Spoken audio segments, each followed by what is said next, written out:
Hey, this is Daniel Norton. I'm here in my studio in New York City, and today we're going to make a portrait using lightness and darkness to create three-dimensionality.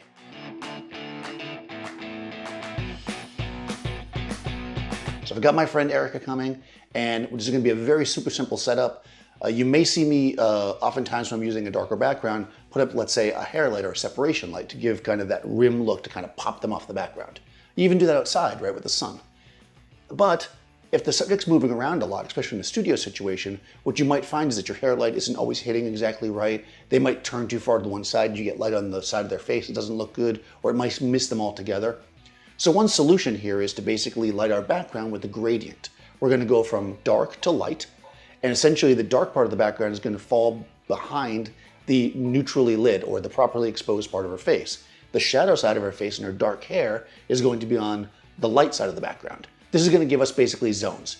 Dark on the background, light or bright on the face, dark on the face, shadow, and then bright on the background.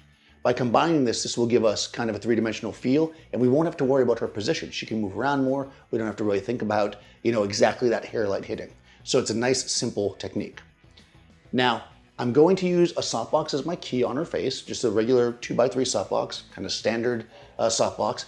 And on the background, I'm going to use a strip bank.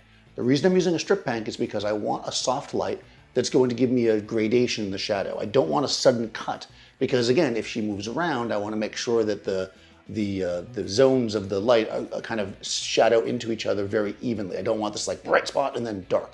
That's not going to work for us because if we did that, she'd have to stay perfectly still, and I might as well just use a hair light, right? So the idea here is we're building versatility.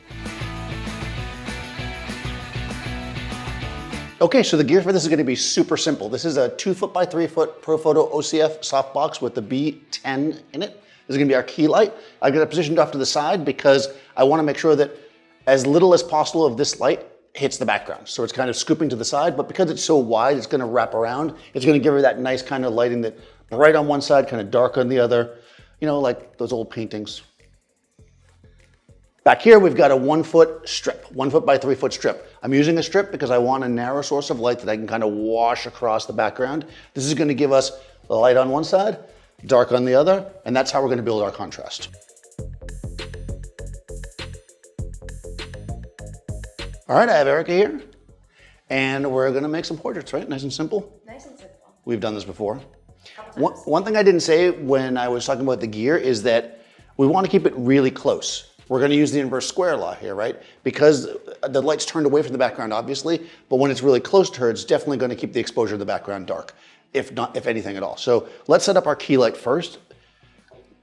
I've got the 24-70 lens on here. That's in my group A, so I'm just going to turn off group B for right now. I'm in TTL.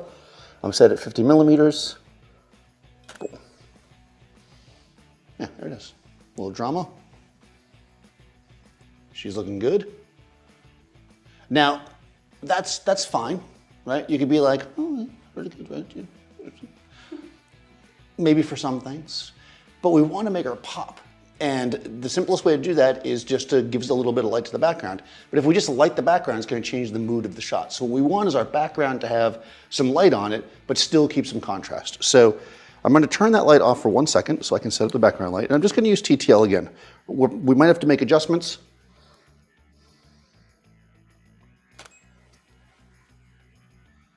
Oh yeah, that's not terrible. Now, you see how it gradually transitions across? I don't want a straight dark line. So this is actually a pretty good place to start.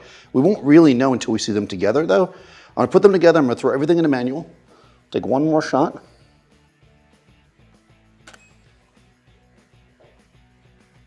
Yeah, this is pretty cool. I'm gonna back up a smidge and lengthen the lens. I wanna compress the background a little bit so that'll change the way that yep, there we go. Okay. Good, good, good. Look at this a little bit this way, good.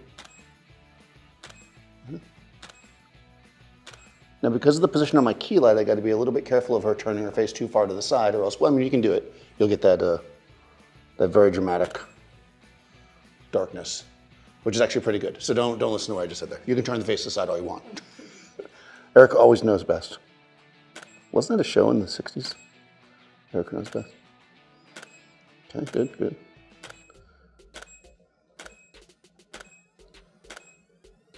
Good. Just kind of working through it. You can see that even though she's moving around, I don't have to worry about the background changing, the hair light or anything like that, because that light is going to always give us a nice kind of clean, oh. Yeah, nice. So there she's giving me like a, this is nice. Nice and simple, right? Nice and simple. Okay, I think that's it. We got it. Now, what I think is not really important right here. What Erica thinks is the most important thing. So she's gonna look at the images and she will criticize me in the manner that Erica criticizes. Sure will. Okay. Well, these are really nice. Drama. That's the idea, right? Yep. Fluid. I like that it gets lighter. Is that on purpose? That's on purpose. Got it. Yeah. We did it on purpose. Yeah. We did a good job. I like it. I think it's not bad. A nice mixture of, like, it's not super soft, but not too punchy, you know? Yeah. Love it. High five. Awesome. Yeah, we've done this a few times before. Just a couple. But nice and simple. You don't have to get crazy with your lighting. Sometimes the simplest thing can be successful. So I will put Erica's information in the description so you guys can follow her. Be sure to follow me, Daniel Norton Photographer, and I'll see you next time on set. Hi everyone, it's me, Erica, back again. Thanks so much for watching our video. We hoped you learned something new today.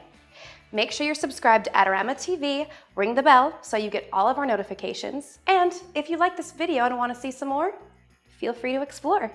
We'll see you next time.